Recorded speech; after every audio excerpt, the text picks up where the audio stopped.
Hello, everyone. Welcome to another iWoman Report right here from our broadcast center in the heart of New York City. I am Cathleen Trigg-Jones, and we've got some really exciting news to tell you all about this week.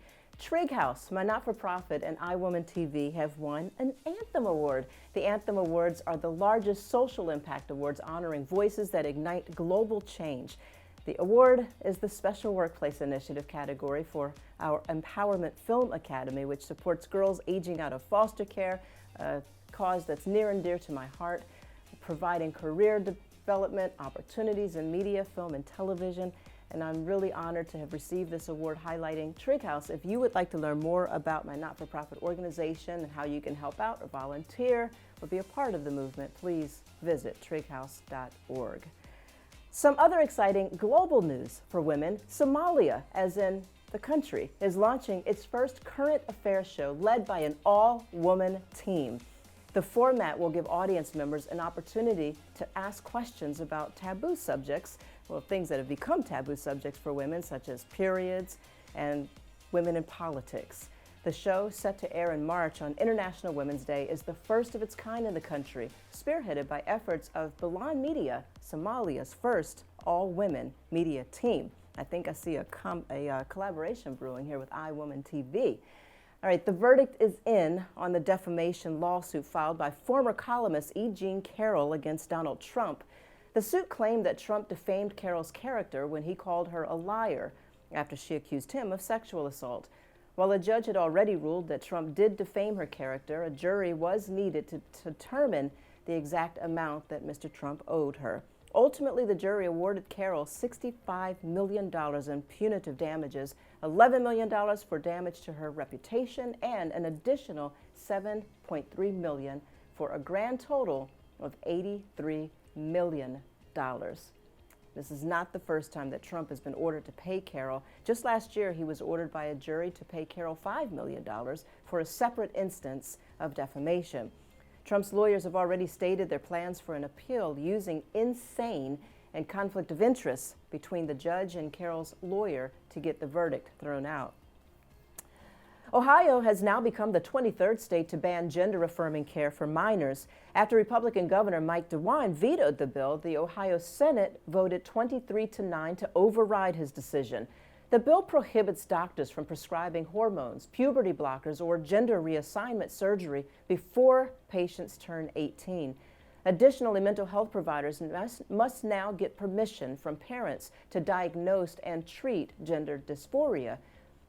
The bill, which also bans transgender girls from playing on female sports teams in high school, will take effect on April 23rd.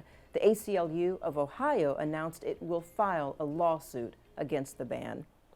And now to some tragic news in the entertainment community. A tragic loss for Broadway stars everywhere. Triple threat actress, singer, and dancer, our girl Chita Rivera, has died at the age of 91. Her breakout role as Anita in the original Broadway production catapulted her to stardom. She went on to play other iconic Broadway beauties like Rosie and Bye Bye Birdie and Vilma in Chicago, of course. I think that was the first Broadway show that I saw. In a 2005 Newsweek article, she was called the greatest musical theater dancer ever. Chita Rivera will certainly be missed. When we come back, we're going to continue our Creator Conversation series and also tell you one more thing the world would be without if it weren't for a woman.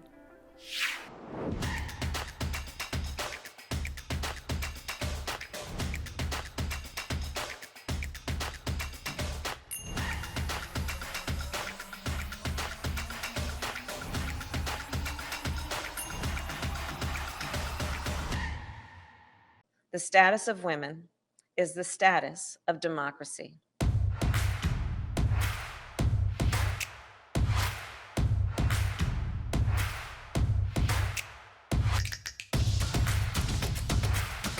I dread reading scripts that have no women involved in their creation because inevitably I get to that part where the girl turns to the guy and she goes, "What do we do now?" The most righteous thing you can do is shake the table. If I fall over, pick me up because I've got some things to say.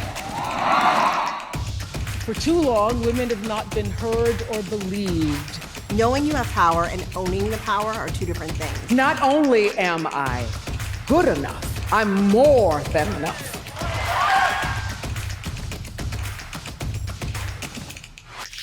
One of the highlights here at iWomanTV every year is partnering with New York Women in Film and Television to host the Online Shorts Film Festival, highlighting talented female filmmakers.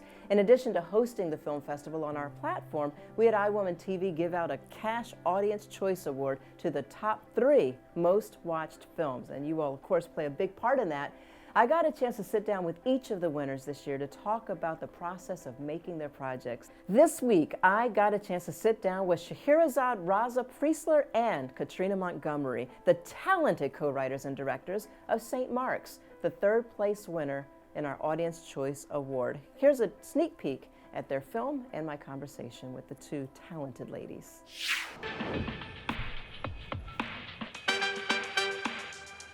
Hey guys, look what I got! So excited! Hey, ooh, ooh. Yeah, look at you! Bro, now that I think of it, I know the perfect spot to smoke.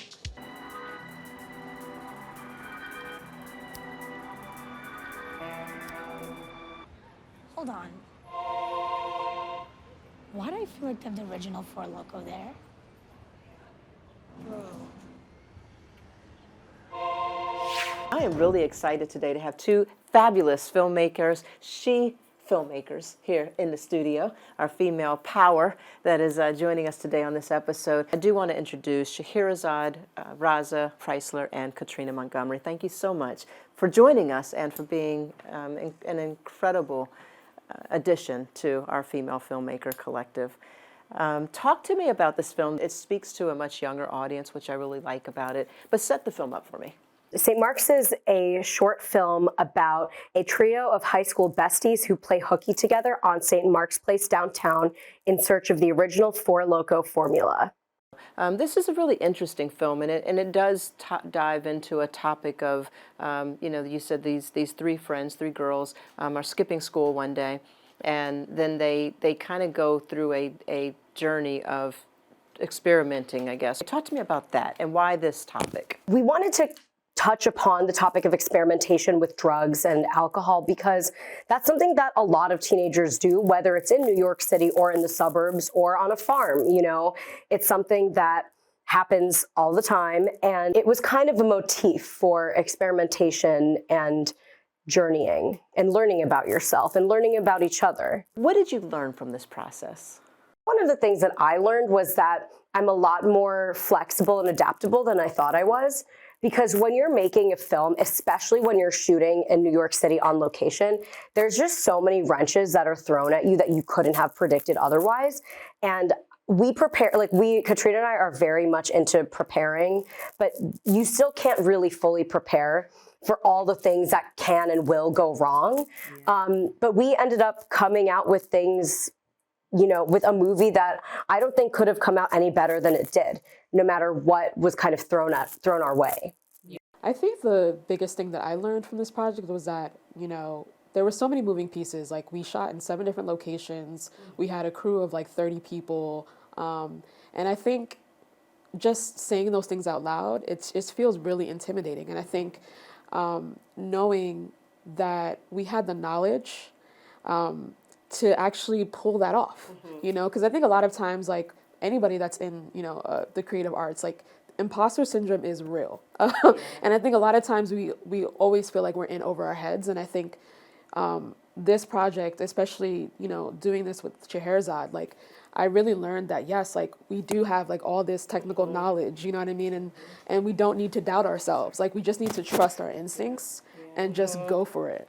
Give me some advice for those who are watching who have an idea and really they just don't think they can do it. What would you say to them? Say, don't be intimidated.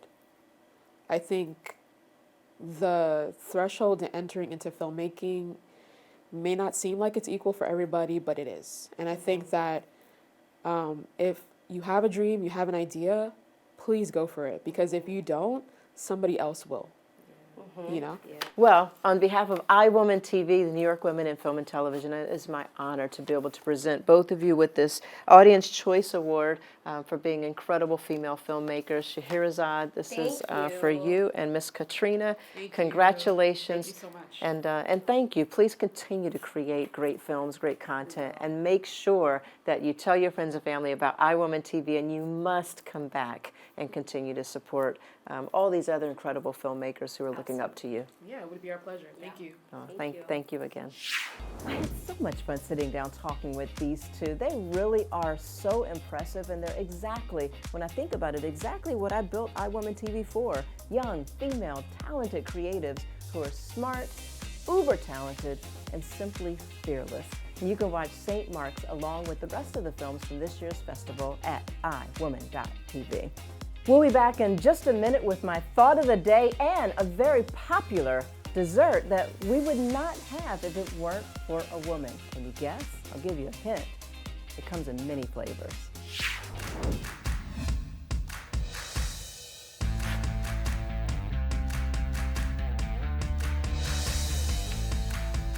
Hello, everyone, and welcome to this week's iWoman Report. I'm Cathleen Trigg-Jones. You may recognize me from numerous TV shows. Karen King. I can't wait to get naked and show you everything. Oh my goodness. I always tell women, if you're crazy, that means you're coming upon an awakening. You know how they always say, you got that aha moment? Yes. The craziness is your aha moment. Welcome to another episode of Street Politicians, the place where the streets and politics meet. Is cheating a deal breaker for you? We're 1 million people right now. We're going to be 2 million people in the city in 20 years.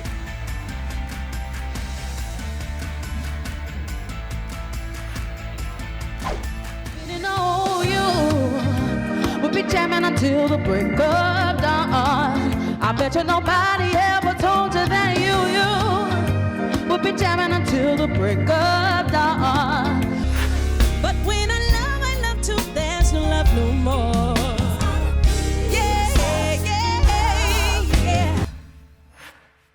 Take a look at how we can transform your virtual event to the virtual stage. Good evening, everybody, and thank you for tuning in. I'm Maurice Dubois. I'm Cheryl Wills.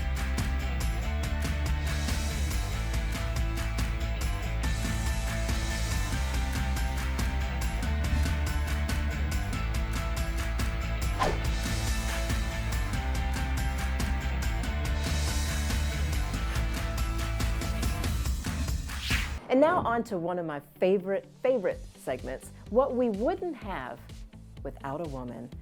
You know, at iWomanTV, we love celebrating the accomplishments of women across the globe, and that goes for women of our past as well as our present. There are many amazing things that we would not have if it weren't for the work of a woman, and that includes the ice cream maker. The ice cream maker was invented by a woman named Nancy Johnson from Philadelphia in 1843. During that time, ice cream was a difficult and expensive thing to make, so it was really hard for many people to get their hands on it. Believe it or not, it was reserved for royalty and special occasions. Using the principles of thermodynamics, she created a churn that made it possible to freeze the ice cream while it was being made. The invention revolutionized the ice cream making process, and quickly the dessert became accessible to the everyday person. This led to the opening of ice cream parlors, and of course, the rest is history. While technology has improved the ice cream maker since its invention, the basic mechanics are the same. Thank goodness for Nancy Johnson and her dedication to this creamy, flavorful treat that I personally have every night. And this brings me to my thought of the day. From female trailblazers in business to women making a difference in politics and those who find themselves rising to the top of the corporate ladder, do you know what every one of these successful women has in common? The fearless determination to stand up for what's right in the face of adversity. I don't know any successful woman who has not had to fight to make it to extraordinary heights. Every successful woman I know has a story of boldly forging her path, overcoming the barriers and biases that sought to confine her. As women, we've navigated a world that often tried to dictate how we should think, act, talk, dress, even what we do with our bodies. Yet in the face of all of this, We've dared to be different, spoken up, and defied the stereotypes. We've been called difficult, not smart enough, and worse labels that you know that I don't even want to name that only serve to diminish our truth and strength. But have you ever wondered what our world truly would be without women? It's undeniable that the infinite power wielded by women shapes the very fabric of existence. It's a power that extends beyond imagination, woven into the very essence of life. I, for one, can't imagine a world without the boundless contribution of women. Not only would there be no iWomanTV, but our world would lack the convenience of artistry that women bring to every corner of life. Imagine a world without the many inventions that we've come to rely on. No heat in the car when you're driving to work, no automatic dishwashers, no coffee filters, not even computer programming. And let's not forget that timeless comfort, ice cream, created by our dear Nancy Johnson of Philadelphia. It's a testament to the extraordinary impact of women, making life just a little more efficient, a little more flavorful, and a whole lot more remarkable. That is going to do it for this iWoman Report. I want to thank all of you for tuning in. Until the next time, everyone, stay healthy, stay happy, and stay safe.